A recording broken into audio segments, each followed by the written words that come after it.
ইল্লাল্লাযীনা সাবারু ওয়া আমিলুস সালিহাত, ওই সমস্ত ব্যক্তিরা বিপদে পড়লে ধৈর্য ধারণ করে আর ইবাদত বندگی করতে থাকে, উলাইকা লাহুম মাগফিরাতুন ওয়া আজরুন কাবীর, এদের জন্য রয়েছে কাল কিয়ামত দিবসে মাফ পেয়ে জান্নাত এবং কাল কিয়ামত রয়েছে সর্বশ্রেষ্ঠ প্রতিদান আল্লাহর জান্নাত। সুবহানাল্লাহ। এই তিনটা আয়াত থেকে প্রথম পয়েন্ট হলো আমরা ইবাদত বندگی করব কার? এবার আল্লাহ যদি আমাদেরকে গরিব বানান তারপরেও আমরা ইবাদত বندگی করব কার? কোটি কোটি টাকার সম্পদ দিয়ে দিয়েছেন তারপরে ইবাদত করব কার? ভুলে যাবে না, আল্লাহকে ভুলে যাবে না, ভুলার কোনো সুযোগ নেই। আল্লাহকে স্মরণে রাখবে, স্মরণে রাখতে পারলেই আল্লাহ পাক বলছেন লাহুম মাগফিরাত, তাদের জন্য রয়েছে মাগফিরাত। মাগফিরাত মানে কি? মাফ। ওয়া আজরুন কাবীর, সর্বশ্রেষ্ঠ প্রতিদান আল্লাহর জান্নাত। সুবহানাল্লাহ। আছে আমরা পারবো না এটা করতে ইনশাআল্লাহ। আজকে যারা ইবাদত বندگی করছেন, টাকা থাকুক অথবা না থাকুক, অসুখ থাক অথবা না থাক, সুস্থ হন অথবা অসুস্থ থাকেন, সর্বহালতে মরণ পর্যন্ত ইবাদত বندگی করব, রাজি আছি তো ইনশাআল্লাহ। একটা উদাহরণ দিয়ে এরপরে শেষ করে ফেলছি। রাসূল আকরাম সাল্লাল্লাহু আলাইহি ওয়াসাল্লাম জিন্দেগি ভর ইবাদত বندگی করছেন আল্লাহ পাকের, কিন্তু ওনার নিজস্ব কোনো সম্পদ ছিল না, টাকা পয়সা ছিল না। টাকা পয়সা যা আসতো সব আল্লাহর রাস্তায়। নিজের ব্যক্তিগত কোনো টাকা পয়সা যদি ইনকাম থাকতো, মালিকানায় আসতো, সাথে সাথে সেটা কি করতেন? আল্লাহর রাস্তায় ব্যয় করে দিতেন। গরিব দুঃখী যারা আছে তাদেরকে দিয়ে দিতেন। মরণের সময় 6 দিরহাম ছিল, 6 দিরহাম, আমার কথা না, বুখারী শরীফে আছে 6 দিরহাম। তো সেটা ওই বালিশের কভার, বালিশের নিচে ছিল। আমরা বালিশের কভার দেই না, হয়তো ওই সময় কভার ছিল না, বাকি বালিশের নিচে। তো নিজে কয়েকবার চেষ্টা করছেন হাত ঢুকানোর জন্য, শুয়ে শুয়ে, অসুস্থ মানুষ করতে পারেন না, বারবার চেষ্টা করেছেন হাত ঢুকানোর জন্য, পারতেছেন না। আয়েশাকে বলছেন, আয়েশা এদিকে আসো। হযরত আয়েশা সামনে গেলেন, যাওয়ার পরে রাসূলুল্লাহ সাল্লাল্লাহু আলাইহি ওয়াসাল্লাম বললেন, হাতটা বালিশের নিচে ঢুকাও। ঢুকালেন। এবার টেনে 6টা দিরহাম, 6টা পয়সা বের করছে। তো 6 দিরহাম যদি আমাদের এই বর্তমান বাজারের সাথে মিলাই তাহলে আনুমানিক 5000 টাকা হতে পারে। 5000 বর্তমানে 5 অথবা 5,500। তো এই 5000 টাকা আল্লাহর হাবিবের সম্পদ ছিলেন। হাতে নিয়ে এইভাবে টাকায় টাকায় বলতেছেন, কি ভেবেছিলাম আমি মরে যাব আর তোমাকে রেখে যাব? অসম্ভব। এটা বলেই আয়েশাকে বলতেছেন, এই টাকাটা গরিব মিসকিনদেরকে দান করে দাও। টাকার দিকে তাকায় তাকায় টাকাকে তিরস্কার করতেছে। আবার এমনও ছিল রাসূলুল্লাহ সাল্লাল্লাহু আলাইহি ওয়াসাল্লাম সকালবেলা মসজিদে নববীর 2টা অংশ বর্তমানে। একটা হচ্ছে সংস্কার করার পরে বিশাল বড় মসজিদে নববী, বাদশাহ আব্দুল আজিজ বিন ফাহাদ অথবা বাদশাহ আব্দুল আজিজ রাহিমাহুল্লাহ তাআলা, ওনার তত্ত্বাবধানে 44 একর জায়গা নিয়ে মসজিদে নববী করা হয়েছে। 44 একর জায়গা নিয়ে।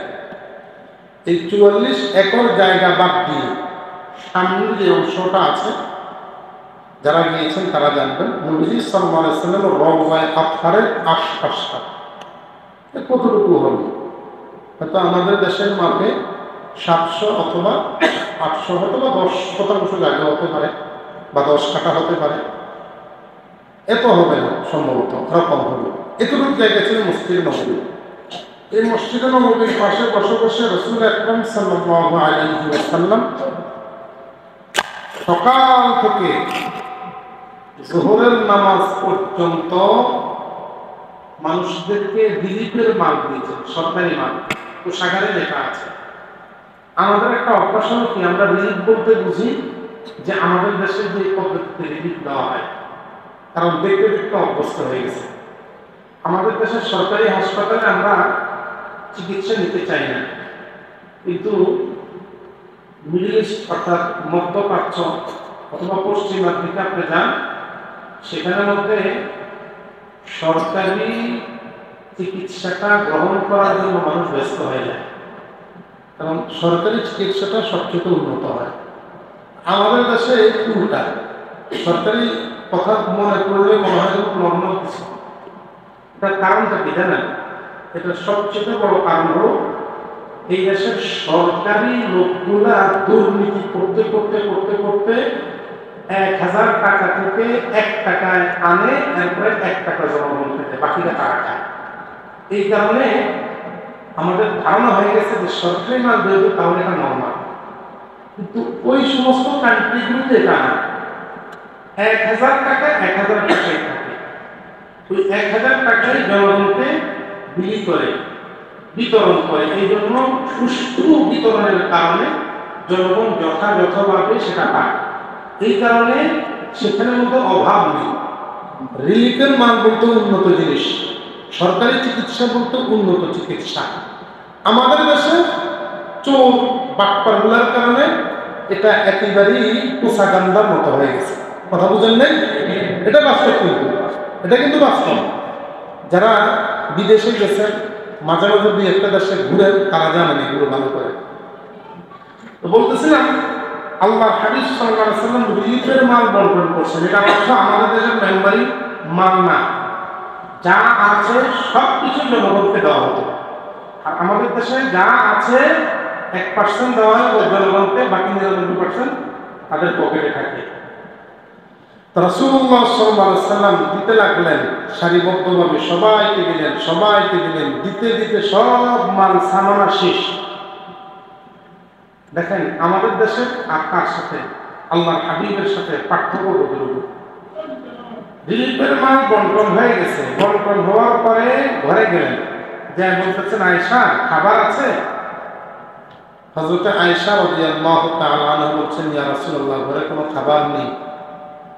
একটু ভালো করে দেখো, না কোনো ধরনের খাবার নেই, আছে শুধুমাত্র সাধারণ পানি খাওয়ার মতো। এই যুগে যদি হতো তো রিলিফের মাল অর্ধেক ঘরে চলে যেত। কথা বুঝেন নাই? আর নবীজি রিলিফের মাল বন্টন করেছেন, ঘরের মধ্যে খাবার নেই। কথা বুঝতে পারছেন? ঘরের মধ্যে খাবার নেই, অথচ রিলিফের মাল বন্টন করেছেন। এই রিলিফের মালটা ঘরে নিয়ে নিতে পারতেন, কিন্তু নেন নাই, আল্লাহকে ভয় করে। এই সর্বহালতে বিপদের সময়, আপদের সময় আল্লাহকে ভয় করে সব কিছু যখন যথাযথভাবে জনগণকে পৌঁছায় দেওয়া হয়, এই সমস্ত ব্যক্তিদের জন্যই কাল কিয়ামত দিবসে আল্লাহর পক্ষ থেকে মাগফিরাত, সবচেয়ে বড় জান্নাত দেওয়া হবে। আমাদের দেশের এই নেতারা যদি এটা করতো, এটার উপর আমল করতো, তাহলে এরা সবচেয়ে বড় জান্নাতি হয়ে যেত। সবচেয়ে বড় জান্নাতি এরাই হতো। এই কারণ হতে পারছে না, কারণ এরা নিজেরাই দুর্নীতিগ্রস্ত হয়ে যায়। কিভাবে পরের মালটা খাবে, কিভাবে সরকারি মালটা নিজের পেটে ঢুকানো যাবে, এই টেনশন নিয়ে ব্যস্ত থাকে। শুধু টেনশন 24 ঘন্টা এটাই। তো সর্বহালতে আল্লাহ পাক রব্বুল ইজ্জতকে স্মরণ রাখা, অসুস্থ থাকুক অথবা সুস্থ থাকুক, সুস্থ হয়ে গেলেও আল্লাহকে স্মরণে রাখতে হবে, অসুস্থ থাকলেও আল্লাহকে স্মরণে রাখতে হবে। বাদশাহ বলখের বাদশাহ অত্যধিক বড় বুজুর্গ মানুষ ছিলেন, বলখের বাদশাহ। তো বলখ এটা হচ্ছে বর্তমান আফগানিস্তান এবং সিরিয়ার কিছু অংশ, এইদিকে মানে বিশাল একটা এরিয়া নিয়ে এলাকাটাকে তখনকার যুগে বলা হতো বলখ, আজ থেকে প্রায় 900 বছর আগে। এই বলখের বাদশা ছিলেন অত্যধিক বড় লোক, প্রভাবশালী একজন বাদশা। তো বাদশা সবসময় বিচার আচার করেন, সব সময় ন্যায় বিচার করার চেষ্টা করতেন। একদিন বাদশা যে এই বিছানার মধ্যে ঘুমাইতেন, ওই বিছানাটা খুব উন্নত মানের ছিল। তো উনি ঘুমাতে যাবেন, আর বিছানাগুলো পরিপাটি করে রাখার দায়িত্ব ছিল একজন বাদী, একজন মহিলা। তো বাদশা একদিন ওনার ঘরের ভিতরে গেলেন, ঘুমাতে যাবেন। এমন সময় যে দেখছেন যেই বাদী ওনার ঘরের আসবাবপত্রগুলো গুছিয়ে রাখে, বিছানাটা সুন্দর করে রাখে, পরিপাটি করে রাখে, সেই বাদী ওনার বিছানার মধ্যে শুয়ে আছে। বাদশার মেজাজ গরম হয়ে গেছে, কারণ একজন নিম্ন শ্রেণীর ব্যক্তি একজন বাদশার বিছানার মধ্যে শুইবে, তখনকার যুগের বাদশারা এটা স্বাভাবিকভাবে নিত না, এটাকে নিজের প্রেস্টিজ মনে করত। যেই বলছে চাকরানি, লাভ দিয়ে উঠেছে, মহারাজ তোমার এত বড় সাহস, তুমি আমার বিছানার মধ্যে শুয়েছ, তুমি জানো এই বিছানায় শোয়ার কারণে তোমার কি শাস্তি? বাদশা যখন আমি জানি, তাহলে ঘুমানা কেন? এবার শাস্তি দেওয়া হচ্ছে। তো শাস্তি কি? 10টা বেত্রাঘাত। তো 10টা বেত্রাঘাত দেওয়ার জন্য জল্লাদকে ডাকছে। তো জল্লাদে 10টা বেত্রাঘাত দেওয়া শুরু করছে। তো একটা বেত্রাঘাত করছে, বেত্রাঘাত করার পরে আরেকটা বেত্রাঘাত যখন করতে যায়, এর মাঝে একটু সময় হয়। তো বেত্রাঘাত যখন করা হয়, ওই বাদী কান্নাকাটি করে। আবার বেত্রাঘাতের মাঝখানে যে সময়টা নেয়, এই সময়ের মধ্যে হঠাৎ করে হেসে ফেলেছে, হাসি দিচ্ছে। এবার বাদশা জল্লাদকে বলতেছে তা মারা বন্ধ করো। তো মারা বন্ধ করেছে। কি ব্যাপার? তোমাকে শাস্তি দেওয়া হচ্ছে, শাস্তি দেওয়ার পরে তুমি কাঁদছ, কিন্তু এর মাঝখানে আবার হাসো কেন? এইবার বাদী বলতেছে বাদশা জাহাপনা, আমি ভাবতেছি আপনার বিছানার মধ্যে শুয়ে থাকার কারণে আমাকে 10টা বেত্রাঘাত করা হচ্ছে। ওই বেত্রাঘাতের আঘাতটা খুব কষ্ট দেয়, এই জন্য কাঁদতেছি। কিন্তু পরবর্তীতে আমার মনে হয় যে আপনার এই বিছানায় শোয়ার অপরাধে আমাকে শাস্তি দিচ্ছেন। আপনি তো কতদিন পর্যন্ত মহান আল্লাহ পাক রব্বুল ইজ্জতের বহু আদেশ অমান্য করছেন। আমার এই আদেশ অমান্যের কারণে যদি আমাকে শাস্তি দেওয়া হয়, তাহলে আপনাকে কোন ধরনের শাস্তি দেওয়া হবে, এই জন্য আমি হাঁটতেছি। বাদশার দিকে একটা ধাক্কা লাগবে, মহিলা তো আমাকে ভয়ঙ্কর কথা বলছে, বলে কি? এবার পরের দিন বাদশা ঘুমিয়ে পড়ছে। তো হঠাৎ করে ছাদের মধ্যে আওয়াজ, ঠক ঠক আওয়াজ। বাদশা বলতেছে কে? ছাদের মধ্যে কে আছে? তো একজনে সেখান থেকে বলতেছে বাদশা জাহাপনা, আমার একটা ঘোড়া হারিয়ে গেছে, এই ঘোড়াটা তালাশ করার জন্য আমি ছাদে আসছি। বেওকুফ, তোমার ঘোড়া হারিয়েছে, তো ছাদের মধ্যে তোমার ঘোড়া আসবে? ঘোড়াটা তো তোমার রাস্তার মধ্যে থাকবে অথবা জঙ্গলে চলে যাবে, সেই দিকে না খুঁজে তুমি আমার ছাদের মধ্যে আসছো। উত্তরে বলতেছে বাদশা জাহাপনা, এটা তো আমারও প্রশ্ন। ঘোড়া যদি এখানে না পাওয়া যায়, ঘোড়া যদি এখানে না পাওয়া যায়, ছাদের মধ্যে যদি না পাওয়া যায়, তাহলে যেই আল্লাহ আপনাকে সৃষ্টি করেছেন, সেই আল্লাহকে আপনি এত আরাম আয়েশ করে কিভাবে পাইতে পারেন? সেই আল্লাহকে তো এত আরাম আয়েশ করে পাওয়া যায় না, কষ্ট করতে হবে। বাদশা চিন্তা করলো এই লোকটা কে? দুইটা কথা তার দিলের মধ্যে ধাক্কা লাগলো। প্রথম হচ্ছে বাবির কথা, দ্বিতীয় হচ্ছে এই ঘোড়া তালাশকারী ব্যক্তির কথা। তো বাদশাহ মনে মনে ভাবতেছে কি করা যায়, কি করা যায়। অল্প কিছুদিনের জন্য বাদশাহ ওনার খেলাফতের দায়িত্বটা, বাদশাহীর দায়িত্বটা দিয়ে গেছেন 22 যিনি আছেন, নায়েবে বাদশাহ যিনি ছিলেন, সহকারী পরিচালক যিনি ছিলেন, তাকে দিয়ে বলেছেন আমি বের হয়ে যাচ্ছি, যতদিন পর্যন্ত আমি আমার আল্লাহকে তালাশ করে না পাবো ততদিন পর্যন্ত আর দরবারে ফেরত আসতেছি না। আর একটু মহব্বত বলি সুবহানাল্লাহ। আচ্ছা বলুন তো, এই আরাম আয়েশ ত্যাগ করে, এত আরাম আয়েশে থাকার পরেও আল্লাহ পাক রব্বুল ইজ্জতকে তালাশ করার জন্য বের হয়েছেন, এই যুগে আমাদের জন্য কি এটা সম্ভব? সহজে সম্ভব না। বের হয়ে গেলেন, ইবাদত বন্দেগী করতেছেন, বহুদিন হয়ে গেল। অনেকদিন পরে বাদশাহ যাকে দায়িত্ব দিয়ে দিলেন, তিনি রাজ দরবারের যে সমস্ত পাইক পেয়াদা আছে এদেরকে সহ বাদশাকে দাওয়াত করতে গেলেন, বাদশাকে বুঝাবার জন্য গেলেন। যে বলতেছেন বাদশাহ জাহাপনা, আমরা তো আপনার কাছে আসছি। কেন?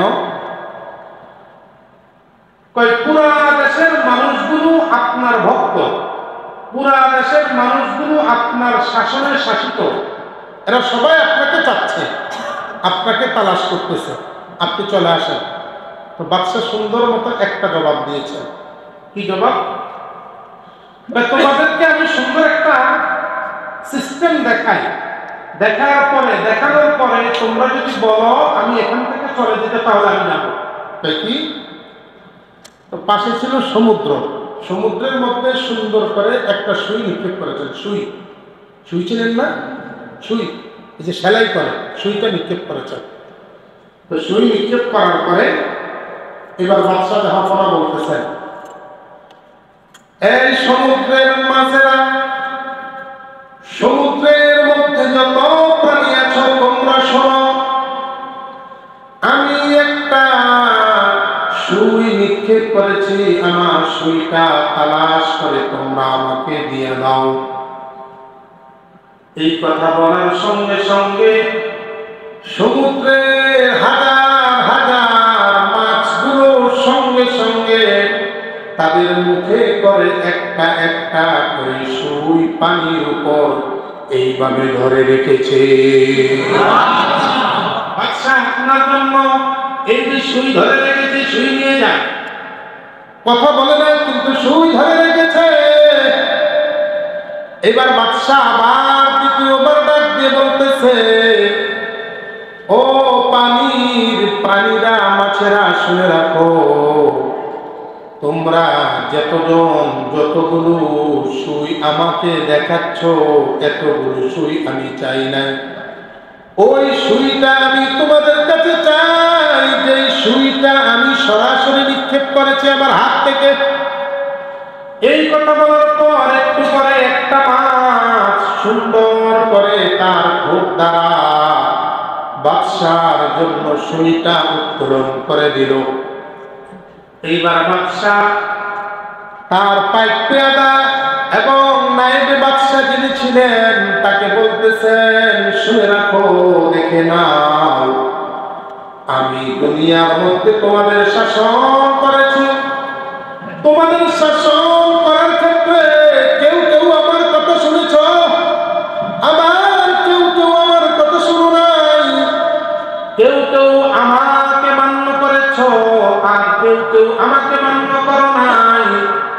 যেই দিন থেকে আমি আমাকে আল্লাহর কাছে সঁপে দিলাম, আমার আল্লাহকে মান্য করা শুরু করে দিলাম, আমার আল্লাহর ইবাদত বন্দেগী করা শুরু করে দিলাম, সেই দিন থেকে আল্লাহর এই সমুদ্রের যত প্রাণী আছে সমস্ত প্রাণীগুলো আমার কথা শোনা শুরু করে দিয়েছে, আমার অনুসরণ করে দিয়েছে। এই জন্য আমি সিদ্ধান্ত নিয়েছি দুনিয়া আমার দরকার নাই। যতদিন দুনিয়াতে থাকি ততদিন কেবলমাত্র আমি আখিরাতেই চাই। শুধুমাত্র আমি আখিরাতে চাই, আমি আর অন্য কিছু চাই না।